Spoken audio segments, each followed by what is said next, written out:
हिंदू पंचांग के अनुसार वैशाख मास के शुक्ल पक्ष की तृतीया तिथि को भगवान परशुराम की जयंती मनाई जाती है। धर्म ग्रंथों के अनुसार इसी दिन भगवान विष्णु के आवेशावतार परशुराम का जन्म हुआ था। आज हम आपको भगवान परशुराम से संबंधित कुछ रोचक बातें बता रहे हैं, जो इस प्रकार है। अपने शिष्य भीष्म को नहीं कर सके पराजित।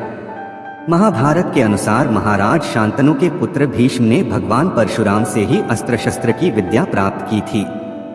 एक बार भीष्म काशी में हो रहे स्वयंवर से काशीराज की पुत्रियों अंबा, अंबिका और बालिका को अपने छोटे भाई विचित्रवीर्य के लिए उठा लाए थे। तब अंबा ने भीष्म को बताया कि वह मन ही मन किसी और का अपना पति मान चुकी है। तब भीष्म ने उसे ससम्मान छोड़ दिया, लेकिन हरण कर लिए जाने पर उसने अंबा को अस्वीकार कर दिया। तब अंबा भीष्म के गुरु परशुराम के पास पहुंची और उन्हें अपनी व्यथा सुनाई। अंबा की बात सुनकर भगवान परशुराम ने भीष्म को उससे विवाह करने के लिए कहा, लेकिन ब्रह्मचारी होने के कारण भीष्म ने ऐसा करने से इनकार कर दिया।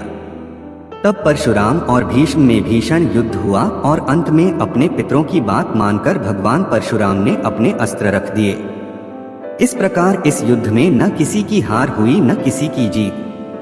ऐसे हुआ भगवान परशुराम का जन्म। महर्षि भृगु के पुत्र ऋचिक का विवाह राजा गाधी की पुत्री सत्यवती से हुआ था। विवाह के बाद सत्यवती ने अपने ससुर महर्षि भृगु से अपने व अपनी माता के लिए पुत्र की याचना की। तब महर्षि भृगु ने सत्यवती को 2 फल दिए और कहा कि ऋतु स्नान के बाद तुम गुलर के वृक्ष का तथा तुम्हारी माता पीपल के वृक्ष का आलिंगन करने के बाद ये फल खा लेना। किंतु सत्यवती व उनकी मां ने भूलवश इस काम में गलती कर दी। यह बात महर्षि भृगु को पता चल गई। तब उन्होंने सत्यवती से कहा कि तूने गलत वृक्ष का आलिंगन किया है, इसलिए तेरा पुत्र ब्राह्मण होने पर भी क्षत्रिय गुणों वाला रहेगा और तेरी माता का पुत्र क्षत्रिय होने पर भी ब्राह्मणों की तरह आचरण करेगा। तब सत्यवती ने महर्षि भृगु से प्रार्थना की कि मेरा पुत्र क्षत्रिय गुणों वाला न हो, भले ही मेरा पौत्र पुत्र का पुत्र ऐसा हो। महर्षि भृगु ने कहा कि ऐसा ही होगा। कुछ समय बाद जमदग्नि मुनि ने सत्यवती के गर्भ से जन्म लिया। इनका आचरण ऋषियों के समान ही था। इनका विवाह रेणुका से हुआ। मुनि जमदग्नि के 4 पुत्र हुए, उनमें से परशुराम चौथे थे। इस प्रकार एक भूल के कारण भगवान परशुराम का स्वभाव क्षत्रियों के समान था। किया श्री कृष्ण के प्रस्ताव का समर्थन।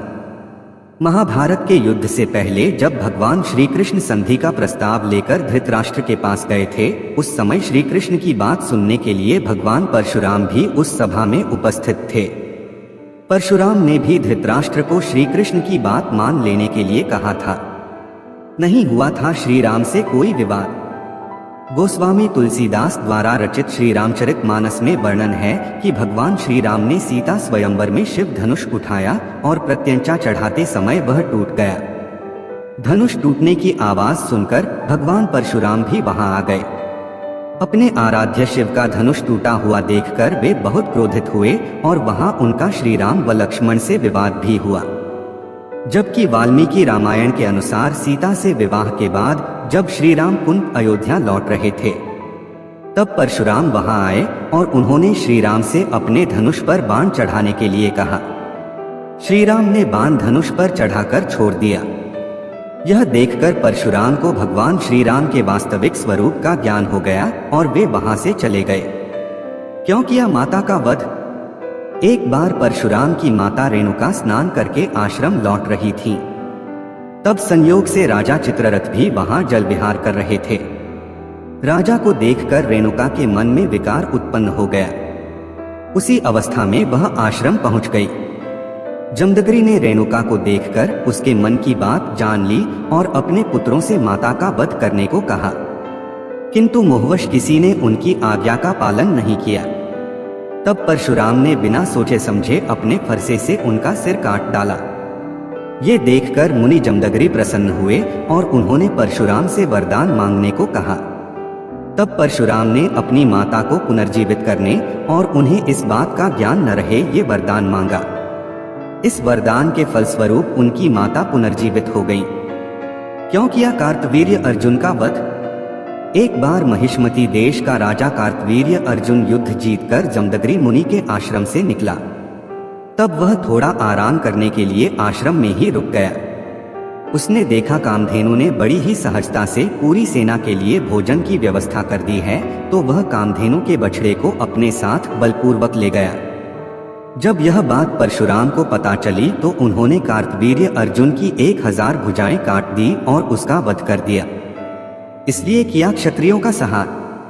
कार्तवीर्य अर्जुन के वध का बदला उसके पुत्रों ने जमदग्नि मुनि का वध करके लिया। क्षत्रियों का ये नीच कर्म देखकर भगवान परशुराम बहुत क्रोधित हुए और उन्होंने कार्तवीर्य अर्जुन के सभी पुत्रों का वध कर दिया। जिन जिन क्षत्रिय राजाओं ने उनका साथ दिया, परशुराम ने उनका भी वध कर दिया। इस प्रकार भगवान परशुराम ने 21 बार धरती को क्षत्रिय विहीन कर दिया। ब्राह्मणों को दान कर दी संपूर्ण पृथ्वी। महाभारत के अनुसार परशुराम का ये क्रोध देखकर महर्षि ऋचिक ने साक्षात प्रकट होकर उन्हें इस घोर कर्म से रोका। तब उन्होंने क्षत्रियों का संहार करना बंद कर दिया और सारी पृथ्वी ब्राह्मणों को दान कर दी और स्वयं महेंद्र पर्वत पर निवास करने लगे। परशुराम का कर्ण को श्राप। महाभारत के अनुसार परशुराम भगवान विष्णु के ही अंशावतार थे। कर्ण भी उन्हीं का शिष्य था। कर्ण ने परशुराम को अपना परिचय एक सूत पुत्र के रूप में दिया था। एक बार जब परशुराम कर्ण की गोद में सिर रखकर सो रहे थे, उसी समय कर्ण को एक भयंकर कीड़े ने काट लिया। गुरु की नींद में विघ्न न आए ये सोचकर कर्ण दर्द सहते रहे, लेकिन उन्होंने परशुराम को नींद से नहीं उठाया। नींद से उठने पर जब परशुराम ने ये देखा तो वे समझ गए कि कर्ण सूत पुत्र नहीं बल्कि क्षत्रिय है। तब क्रोधित होकर परशुराम ने कर्ण को श्राप दिया कि मेरी सिखाई हुई शस्त्र विद्या की जब तुम्हें सबसे अधिक आवश्यकता होगी, उस समय तुम वह विद्या भूल जाओगे। इस प्रकार परशुराम जी के श्राप के कारण ही कर्ण की मृत्यु हुई। राम से कैसे बने परशुराम? बाल्यावस्था में परशुराम के माता पिता इन्हें राम कहकर पुकारते थे। जब राम कुछ बड़े हुए तो उन्होंने पिता से वेदों का ज्ञान प्राप्त किया और पिता के सामने धनुर्विद्या सीखने की इच्छा प्रकट की। महर्षि जमदग्नि ने उन्हें हिमालय पर जाकर भगवान शिव को प्रसन्न करने के लिए कहा। पिता की आज्ञा मानकर राम ने ऐसा ही किया। उस बीच असुरों से त्रस्त देवता शिवजी के पास पहुंचे और असुरों से मुक्ति दिलाने का निवेदन किया। तब शिवजी ने तपस्या कर रहे राम को असुरों को नाश करने के लिए कहा। राम ने बिना किसी अस्त्र की सहायता से ही असुरों का नाश कर दिया। राम के इस पराक्रम को देखकर भगवान शिव ने उन्हें अनेक अस्त्र शस्त्र प्रदान किए। इन्हीं में से एक परशु फरसा भी था। यह अस्त्र राम को बहुत प्रिय था। इसे प्राप्त करते ही राम का नाम परशुराम हो गया। फरसे से काट दिया था श्री गणेश का एक दांत। ब्रह्मवैवर्त पुराण के अनुसार एक बार परशुराम जब भगवान शिव के दर्शन करने कैलाश पहुंचे तो भगवान ध्यान में थे। तब श्री गणेश ने परशुराम जी को भगवान शिव से मिलने नहीं दिया। इस बात से क्रोधित होकर परशुराम जी ने फरसे से श्री गणेश पर वार कर दिया। वह फरसा स्वयं भगवान शिव ने परशुराम को दिया था। श्री गणेश उस फरसे का वार खाली नहीं होने देना चाहते थे, इसलिए उन्होंने उस फरसे का वार अपने दांत पर झेल लिया, जिसके कारण उनका एक दांत टूट गया।